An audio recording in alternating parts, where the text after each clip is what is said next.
প্রথম প্রশ্ন, খলিফা মামুন কোথাকার শাসনকর্তা ছিলেন? ক. বাগদাদ, খ. ডেমাস্কাস, গ. সিরিয়া, ঘ. ইরান। এটা হবে খ ডেমাস্কাস। তারপরে একটা উদ্দীপক দেওয়া আছে, সে বিশ্রাম বহু কাহিনী শুনিয়া নিভৃত মুগ্ধ হইলেন। বহুদিনের বিশেষ ভাব দূর গেল, ভক্তিতে অন্তর আর্দ্র হইল। প্রেমের জয় হইল নিভৃতের কণ্ঠে, হাতেমের জয়গান তাহার কণ্ঠে বধিয়া উঠিত হইল, ধন্য হাতেম, ধন্য তাহার কুল। এটা নিভৃত মাধ্যমে প্রকার গল্পের খলিফার কোন বৈশিষ্ট্য প্রকাশ পেয়েছে? ক. বদান্যতা, খ.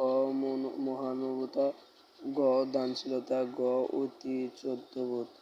এটা হচ্ছে খ মহানুভবতা।